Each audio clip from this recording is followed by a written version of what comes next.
ओम श्री परमात्मने नमः। शुक्ल यजुर्वेदीय मुक्तिकोपनिषद प्रथम अध्याय के बाद द्वितीय अध्याय आरंभ। जीवन मुक्ति एवं विदेह मुक्ति का स्वरूप, उनके होने में प्रमाण, उनकी सिद्धि का उपाय तथा प्रयोजन। तत्पश्चात श्री हनुमान जी ने श्री रामचंद्र जी से पूछा, भगवान, जीवन मुक्ति क्या है, विदेह मुक्ति क्या है और इनके होने में प्रमाण क्या है तथा उनकी सिद्धि कैसे होती है और उस सिद्धि का प्रयोजन क्या है।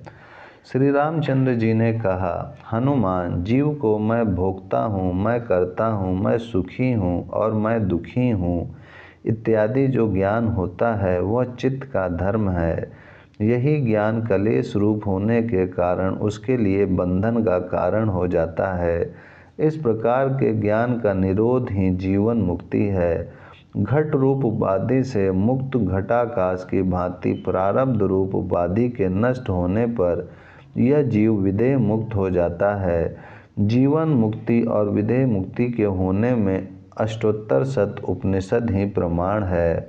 कर्तापन और भोक्तापन आदि दुखों की निवृत्ति के द्वारा नित्यानंद की प्राप्ति ही इनका प्रयोजन है। वह आनंद प्राप्ति पुरुष के प्रयत्न से, पुरुषार्थ से सिद्ध होती है। जैसे पुत्रेष्ठी यज्ञ के द्वारा पुत्र की, वाणिज्य व्यापार के द्वारा धन की एवं ज्योति अष्टम यज्ञ के द्वारा स्वर्ग की प्राप्ति होती है, उसी प्रकार पुरुष के प्रयत्न से होने वाले वेदांत के श्रवण मनन और निध्यासन से उत्पन्न हुई समाधि से जीवन मुक्ति आदि की सिद्धि होती है और वह सारी वासनाओं के नाश होने पर प्राप्त होती है। पुरुष का प्रयत्न या पुरुषार्थ दो प्रकार का होता है, शास्त्र विरुद्ध और शास्त्र अनुकूल। उनमें शास्त्र विरुद्ध पुरुषार्थ अनर्थ का कारण होता है और शास्त्र अनुकूल पुरुषार्थ परमार्थ को सिद्ध करने वाला होता है। लोक वासना, शास्त्र वासना तथा देह वासना के कारण प्राणी को यथार्थ ज्ञान की प्राप्ति नहीं होती। अर्थात ये तीन प्रकार की वासनाएं ही ज्ञान की प्राप्ति में बाधक हैं। वासनाएं पुनः दो प्रकार की होती हैं, शुभ और अशुभ।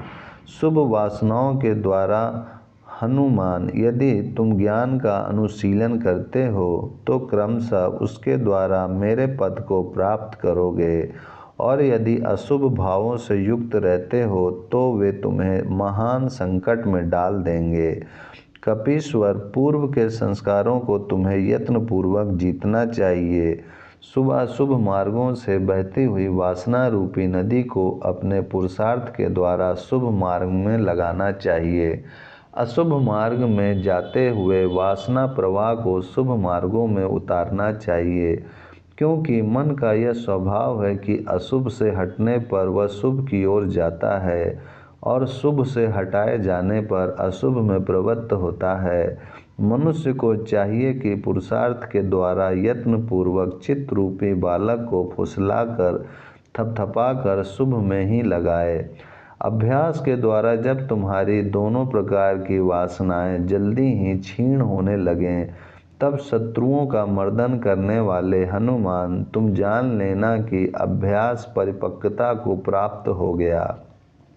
पवन कुमार, जहाँ वासना के अस्तित्व का संदेह भी हो, वहाँ शुभ वासनाओं में ही बारंबार चित्त को लगाएं। शुभ वासनाओं की वृद्धि होने पर कभी दोष नहीं उत्पन्न हो सकता। महामति हनुमान, वासना क्षय, विज्ञान और मनोनाश, इन तीनों का एक साथ चिरकाल तक अभ्यास करने पर ये फल प्रदान करते हैं। जब तक इन तीनों का बारंबार एक साथ अभ्यास ना किया जाए, तब तक सैकड़ों वर्ष बीतने पर भी कैवल्य पद की प्राप्ति नहीं होती। यदि अलग अलग इनका चिरकाल तक भी खूब अभ्यास किया जाए तो जिस प्रकार टुकड़े टुकड़े करके जपे हुए मंत्र सिद्ध नहीं होते, उसी प्रकार इनसे सिद्धि की प्राप्ति नहीं होती। यदि इन तीनों का चिरकाल तक अभ्यास किया जाए तो हृदय की दृढ़ ग्रंथियां भी निस्संदेह उसी प्रकार नष्ट हो जाती हैं, जैसे कमल की नाल को तोड़ने पर उसके रेशे टूट जाते हैं। जिस झूठी संसार वासना का सैकड़ों जन्मों से अभ्यास हो रहा है वह चिरकाल तक साधना किए बिना कदापि क्षीण नहीं होती।